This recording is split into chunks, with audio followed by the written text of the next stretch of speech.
Hey guys, Scar9 here, and welcome back to my channel today. And in this video, we are going to be going over my ultimate guide for the second encounter within the brand new Leviathan raid in Destiny 2. This is going to be the Pleasure Guardians or Beast or Dog encounter, whatever you want to call it. Now, the thing about this encounter is it's not difficult at all. Now, my fire team gets it pretty much on the first try in one phase. However, on the flip side of that, it does have a very big learning curve, meaning it is probably the most difficult encounter to master within the entire Leviathan raid. So because of that, I'm going to go very slowly. I'm going to be using all of the resources at my disposal because I really want you guys to have a very deep understanding of why this encounter works the way it does. So when you first walk in, you're going to see a couple of things, and you're going to want to get acquainted with this space very quickly. It's a smaller space, but there's a lot of rocks and trees and stuff that can mix you up. So I'm going to be showing you guys a map made by Mark the Marquis, and I'm essentially going to be using this map as well as the video in the background to show you guys how there's so many different mechanics squeezed into one tiny room and how they all play into each other. So the first thing that's important to know, what is the overall goal of this encounter? Whenever you kill all of the base enemies in this room, 6 war beasts will pop out of the walls and from the little structure in the center, and you will have to kill them all. However, it is not that simple. Whenever they first spawn, you do almost 0 damage to these dogs, and because of this fact, you actually need to use a mechanic that allows you to gain a damage buff in order to actually kill these dogs. In order to do this, you need to have an understanding of the mechanics of this room. So inside of the room in the back, there are 4 seeds that spawn, and 4 guardians will need to go and pick up these seeds. Now, around the room, there are 8 flowers, 4 on the left and 4 on the right. You can see them on the map. And 2 of these flowers are going to be glowing. And this means that you can take the seeds over to those flowers. And then there is another mechanic that must be done in addition to this. So, on top of this room, there are 2 light crystals. Now, you need to have the remaining 2 guardians in your fire team pick up these crystals, and then they can jump around the different rocks and structures in the room to the different puddles of light. When they are standing in this light, you can use the crystals to actually shoot light beams at things, kill enemies, stuff like that. But the really important thing is that whenever you get your 4 guardians with the seeds over to the glowing flowers, very quickly, the people with the crystal need to shoot the flower, releasing the spores onto the people with the seeds, and thus giving you a damage buff. Once again, however, it is not just that easy. Whenever you are walking around the room with the seeds, if any of the 6 dogs see you, the seeds will despawn, the light crystals respawn, and you will have to start the entire thing over. Now, keep in mind, if this does happen, it doesn't automatically mean that you have to wipe. Callus actually opens that safe room in the back that you started the encounter on up. You have a total of 4 times to do this, so you can return to the safe room and start over. My team generally wipes just to get our bearings back and all of that, but you guys do not necessarily have to. Now, this might seem pretty intimidating at first, but just think about it like an updated version of the Gorgon's Maze from the Vault of Glass in Destiny 1. If you think about it like that, it's pretty easy to start doing and get around. So what you're going to want to do, like I said, you have 4 people carrying seeds and you have 2 people carrying the light crystals. So what you're going to want to do is coordinate with the people jumping around the top with the crystals to find out which flowers are glowing. And this is when we're going to coordinate with this map. So on the map, you can see the locations of the 6 dogs, and these are indicated by the blue lines. The red dog logos are something else entirely. Do not pay attention to these. What you want to pay attention to right now are the dotted blue lines. There are 6 different pathways,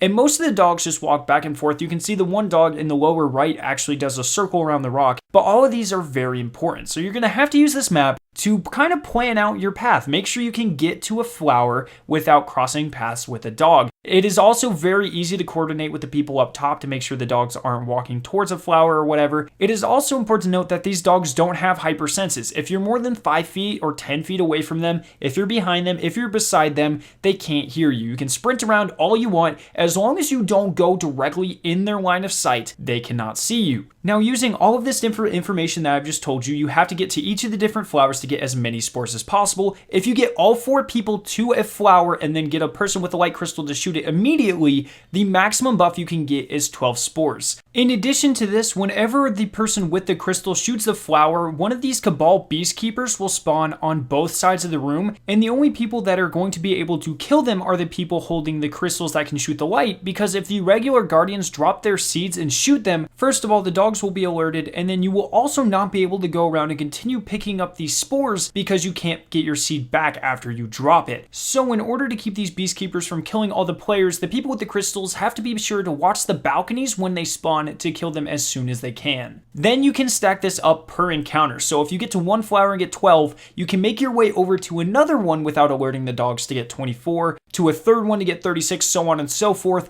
If you guys are pretty well leveled, you only need pretty much a max of 48, and I will be explaining why that is in a couple of seconds. But pretty much you're going to want to have a calling pattern out. So for the people up top, you're going to need to call out the flowers in this position. So the ones on the lower left or the lower right, we call those left 1 and right 1 respectively. Then the ones that are kind of on the far edges of left and right, the ones that are midway up or on the outside edges of the map, those are L2 and R2 respectively. And then finally the ones at the very top are L3 and R3 respectively. And then the two in the middle are in very distinct structures, which makes them very easy to call out. The one on the left is called trees, and the one on the right we refer to as rocks. So if you get that system down, it's pretty easy for the people up top to call out which ones the flowers are at, and then get in position and get ready to shoot that flower as soon as you guys get there. Now, whenever you guys manage to get 48 or 36 spores, depending on your light level, this is where the really important thing comes in. Now, you can do this in more than one phase. You actually get 4 attempts.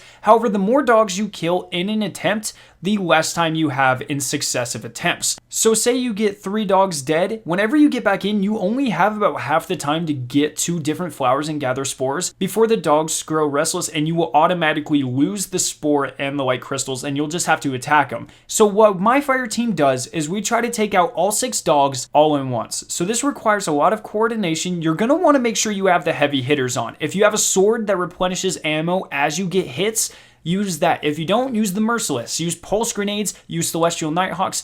Anything you have that does a lot of damage, you're going to want to have equipped for this encounter. So you're going to get to 36 or 48 spores, like I said, depending on your power level, and that is when you're going to go attack your dogs. Now, you're not going to just attack any random dog. Before you start the encounter, you're going to want to have each dog designated to a person. There are 6 dogs to kill. There are 6 guardians to kill them. And that is where the red dog locations on this map come in handy. Whenever the dogs are alerted, they will return to specific flower parts to start howling up in the air, and they will stay completely stationary, making them extremely easy to kill. So you're going to want to assign each of these 6 locations to a specific person. So whenever you reach your 36 or 48 spore buff, you can run back to your flower, wait for the dog to get back there, and then start unloading on him to make sure you kill him before time is up. And that is pretty much the entire encounter. Now, that is very much easier said than done, so I want to recap just to make sure you guys understand. So whenever you go into the room, you're going to have a game plan in mind. You're going to have this map pulled up.